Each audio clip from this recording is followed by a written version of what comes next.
Okay, start करें। चरणदास चोर, ये चोर Charandas, as you convenient. Okay, by Habib Tanvir ना। यहाँ भी हम इसका क्रिटिकल अप्रिसिएशन देखेंगे। क्रिटिकल अप्रिसिएशन हो गया मतलब सब कुछ हो गया।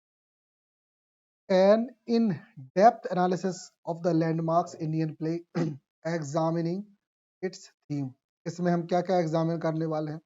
थीम को, ड्रामेटिक टेक्निक, कौन कौन सी ड्रामेटिक टेक्निक यूज हुई हैं, which are existing in Indian theatre, and then enduring legacy, उसकी प्रसिद्धि, कभी खत्म ना होने वाली उसकी प्रसिद्धि इन मॉडर्न थिएटर, आज के थिएटर में, मतलब आज के समय के हिसाब से क्यों की थीम्स, की टेक्निक्स और इसकी प्रसिद्धि महत्वपूर्ण है ना। शानदार पिक्चर के साथ स्वागत है। चोर चरणदास लेकिन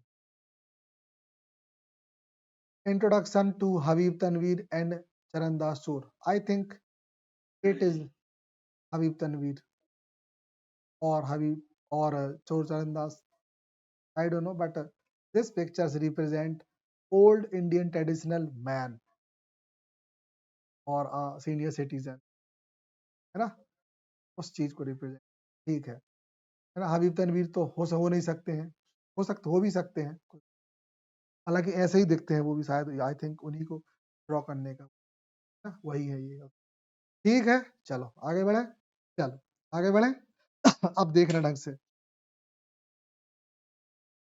सबसे पहले देख ले हबीब तनवीर का introduction. In 1923 to 2009, pioneer of Indian folk theatre, मतलब इंडियन जो फोक मतलब होता है देसी, देसी जो थिएटर थिएटर है उसके पायोनियर मतलब बहुत प्रसिद्ध व्यक्ति, हु मास्टरफुली, जिनने बहुत शानदार तरीके से ब्लेंडेड लोकल डायलेक्ट, अपने वर्क में लोकल डायलेक्ट मतलब क्षेत्रीय भाषा को ब्लेंड किया, ब्लेंड मतलब होता है मिक्स किया, एंड ट्रेडिशन, और जो परंपराएं हैं स्पेसिफिकली, खासतौर से फ्रॉम छत्तीसगढ़ की, जहां जो छत्तीसगढ़ में है, विथ मॉडर्न आधुनिकता के साथ, प्रोग्रेसिव थीम, समय के साथ जो थीम आती जाती है, हिज अप्रोच, उनका ये जो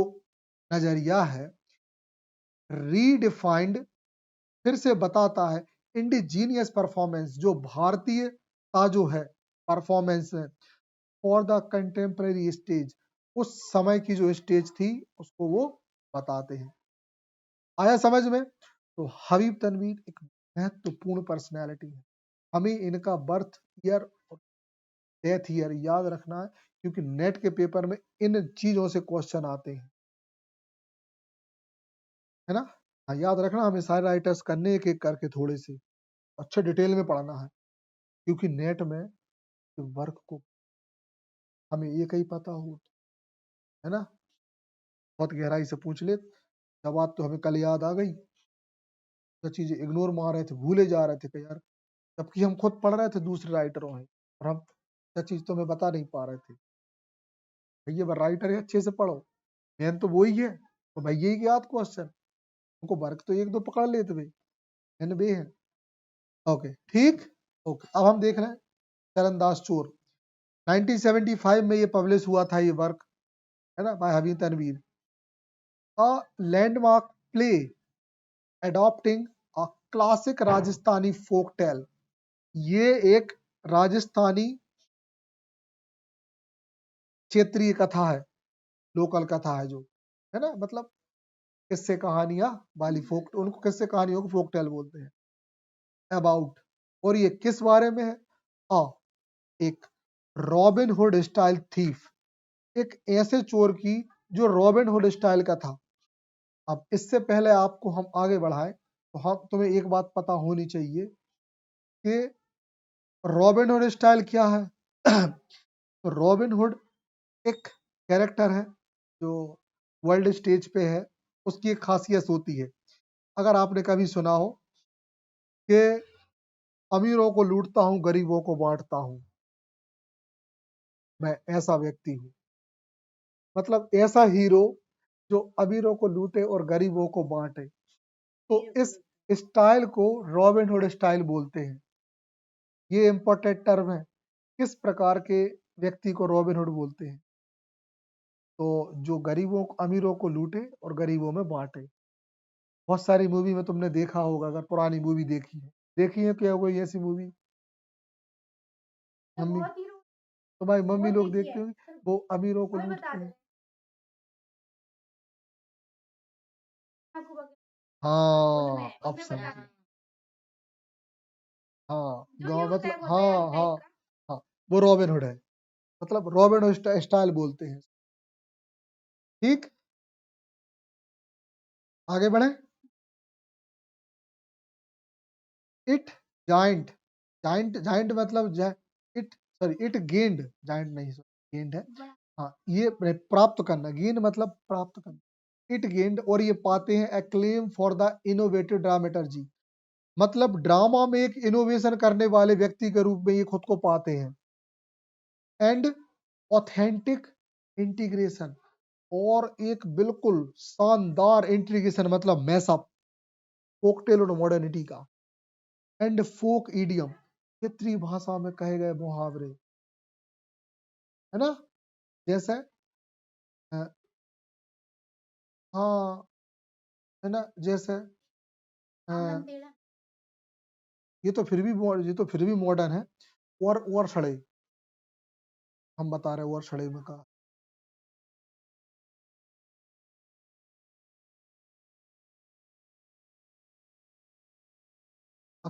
अकेलो चना भाड़ नहीं फोड़ सके। हाँ, फिर भी ठीक। हमने बताओ, अब जस्ट तुम बात को भाड़ा को मतलब नहीं समझ, है ना? ठीक है।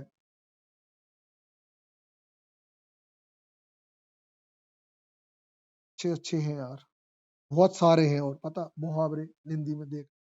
चलो ठीक है फिलहाल। ओके, अब तीसरा, इंटरनेशनल रिकॉग्निशन। अच्छा, हबीब तनवीर को पूरी दुनिया में भी अपने खास स्टाइल के लिए जाना गया। क्या था? The play won prestigious fringe first at the Edinburgh international drama festival in 1982। 1982 में फ्रिंज फर्स्ट में, मतलब इनको एडिनबर्ग में एक इंटरनेशनल ड्रामा फेस्टिवल हुआ था, वहां इनको अवार्ड किया गया। It is often held one of the most significant Indian theatrical work created in the post independent era. मतलब पोस्ट इंडिपेंडेंट एरा में इंडियन थिएटर में ऐसे खास वर्क लिखने वालों में इनका नाम प्रमुख है, हबीब तनवीर। अच्छा, तुम्हें सोचने वाली बात बता दें, हबीब तनवीर, मतलब ऐसे बहुत सारे लोग हमारे आसपास होते हैं जिनकी प्रसिद्धि उनके मरने के बाद हमें समझ में आती है। बहुत लोग होते हैं हमारे आसपास, बरेली में भी कई सारे साहित्यकार, कई सारे लेख।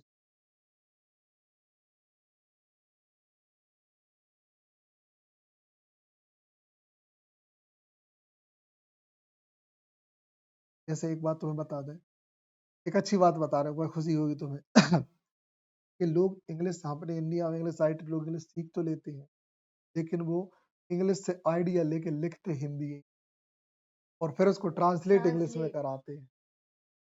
आया समझ? क्या है ना, इंग्लिश लिटरेचर का ज्ञान लिया, जो कि बहुत यूनिक होता, यूनिक ज्ञान को लिया, अब लिखा हिंदी में, और फिर ट्रांसलेट कराया, और दुनिया भर के सामने छोड़ दिया। दुनिया में जो पुस्तक प्रेमी हैं, पढ़ते हैं। हमें लगा था कि सिर्फ भारत ही में लोग शॉर्ट में घुसे रहे थे, अब आज पूरी दुनिया में लोग आज भी बुक्स, इसलिए राइटर जिंदा है। बिल्कुल गलत फहमी मत रहने का लोगों ने बुक्स को याद रखना है। इलोन मस्क के बेटा बच्चा पार्टी, चिल्लर पार्टी, ऐसे स्कूलों में पढ़ा जहाँ जीरो टेक्नोलॉजी को।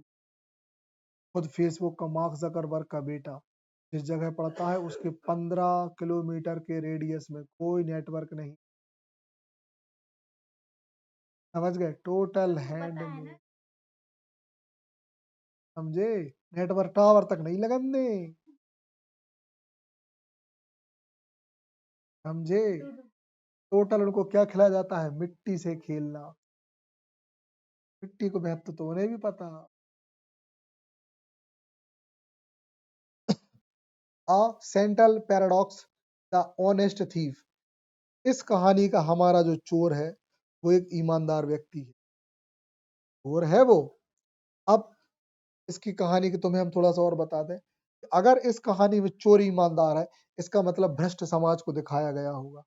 समाज की उस भ्रष्टता को दिखाया गया होगा जो राइटर हमें दिखाना चाहता है।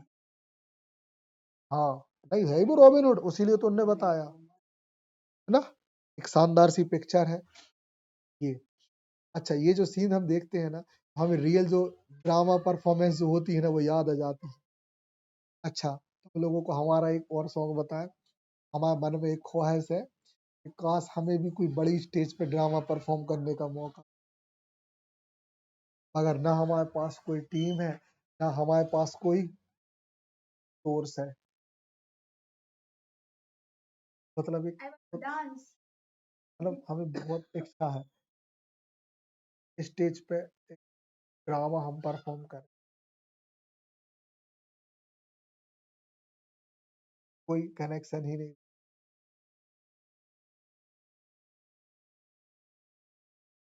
अब देखते हैं थोड़ा सा सुनील का फिक्स हो जाए तो फिर उससे बात करेंगे यार, हो रहा हो परफॉर्मेंस तो अपन दो ही करेंगे। हाँ, फिर हम उससे बात करेंगे। नहीं, ये तो है कि हमें अगर हमें मौका मिलेगा ना तो वही मिल पाएगा।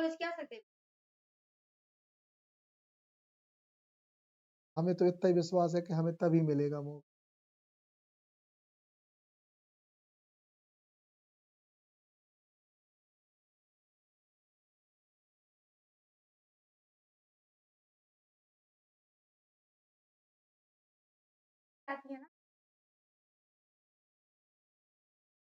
ठीक है।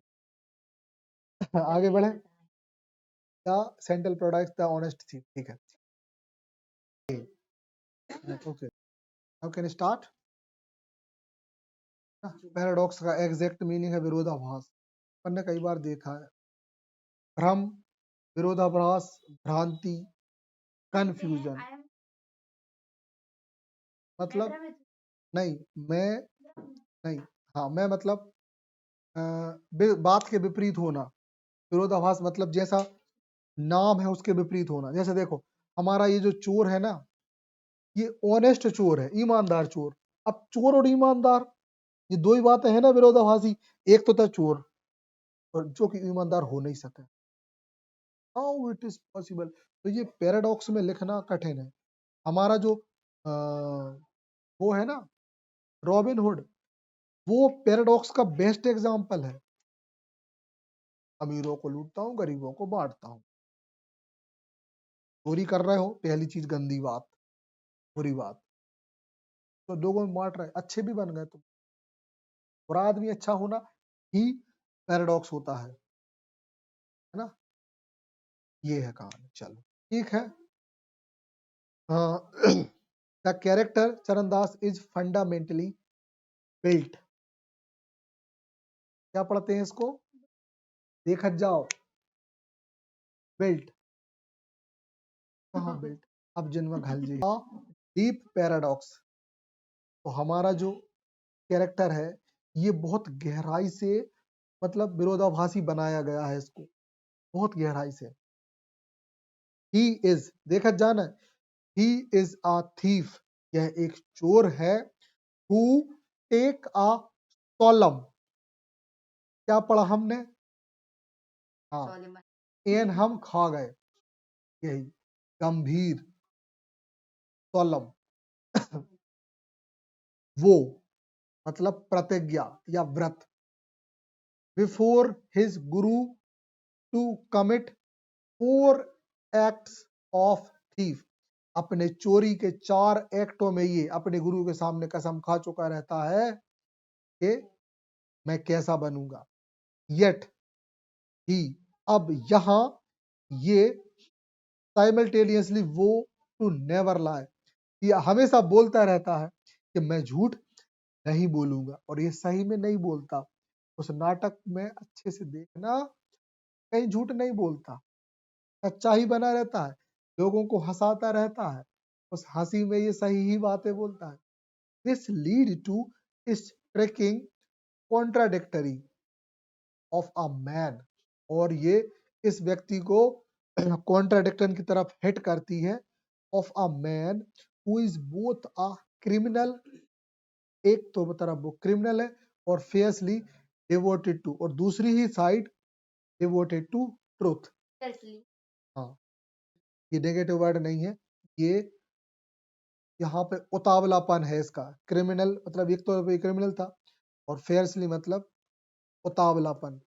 यहाँ ये डिवोटेड टू ट्रूथ मतलब सच की तरफ झुका था। मतलब कितना शानदार चोर हूँ। नाम नहीं, चोर नहीं रखा, चोरी तो वो करता होगा, लेकिन सही जगह पे चोरी करने है। मतलब देखो, एक बात तुम्हें बताएं, इस दुनिया में बहुत सारे प्रोफेशन होते हैं जो हमें गलत लगते हैं, लेकिन वो सही होते हैं, है ना। अब सुनो, हम तुम्हें हमें नहीं पता कि यदि कोई नेता ऊंची पदवी पे पहुंच गया गलत काम करके, गलत तरीके से, सुनना, लेकिन वहां वो अच्छा कर रहा है तो उसके सारे गलत काम माफ है। ठीक, बिल्कुल सेम खुद के जीवन में भी हमने देखा है। हमने एक बार टीचर बनने के लिए हमने ये ट्राई किया था, एक गलत रास्ता अपनाया था टीचर ही बनने के लिए, मतलब अच्छा काम करने के लिए हमने रास्ता गलत अपनाया। हमने सोचा था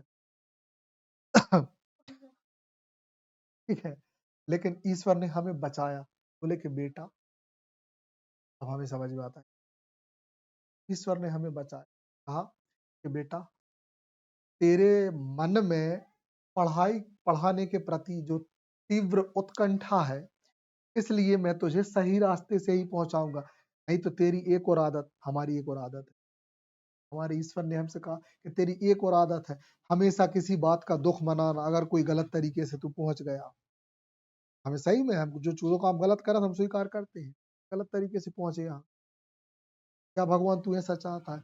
उस ईश्वर ने हमारी खुद की लाज हमसे खुद से बचा ली, नहीं तो हम जीवन भर खुद को, अगर हम उस गलत तरीके से टीच, गलत तरीका ये कि हम कुछ फर्जी डॉक्यूमेंट, तो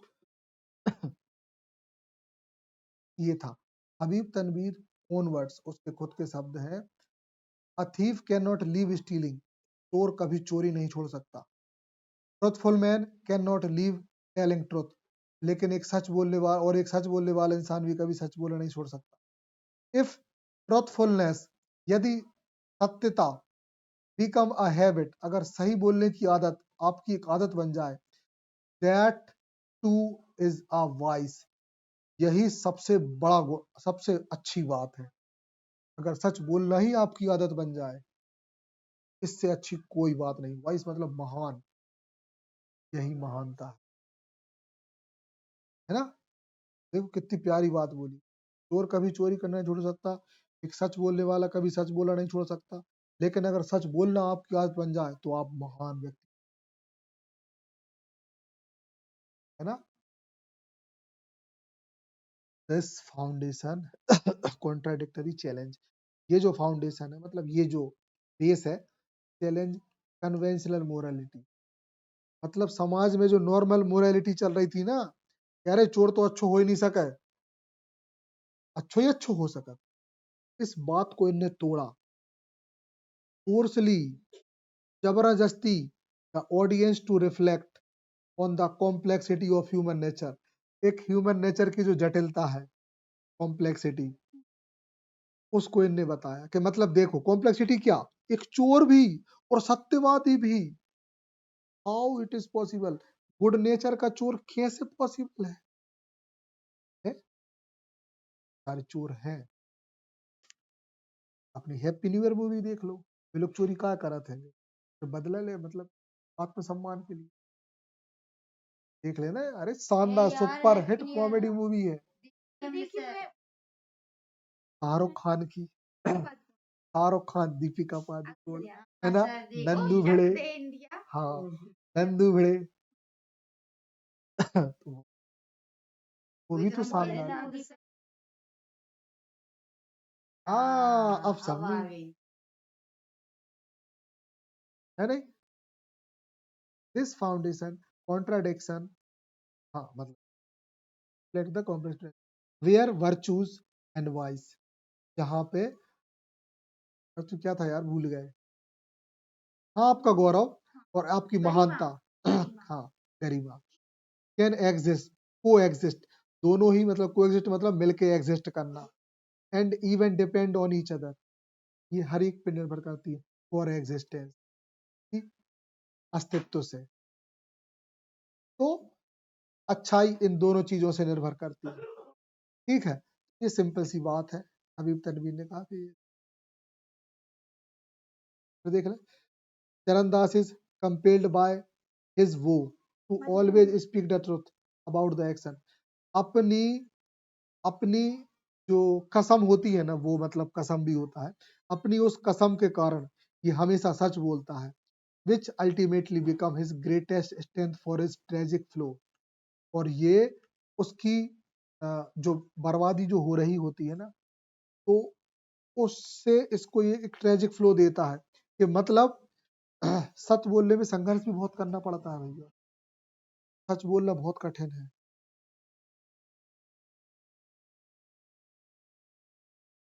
और हालांकि अभी तो हम इस बात के लिए टोटल एग्री नहीं है, लेकिन अधिकांशतः अच्छी चीजों में आप हमेशा सच ही बोलो, सच ही चल। एक टीचर से हमेशा सच बोल के फायदे रहते हैं, वो कछु न कछु काम की बात कह दे। हमें जैसे हमने टीचर मिला तो हम सही सही बता देत का समस्या का दिक्कत, भले भी हंसल लगत तो न करे रे। सही में हमारे जो हेड है ना, मतलब जो हमारे ऑफिस के हेड है संकुल प्राचार्य, वो हमारे टीचर रहे। उनके पास जब भी हम जाते हैं ना, सीधी सीधी कहते हैं, सर थोड़ी सी चाह में दिक्कत नहीं, तो हाँ तो बताया कर ना तू। हाँ ठीक है।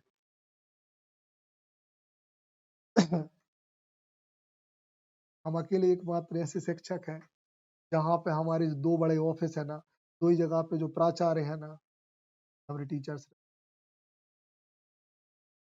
कछु कोई ये कछु काम रेत ना तन्नक, अगर संभव हो तो आपको जाओ अच्छा। सोचो।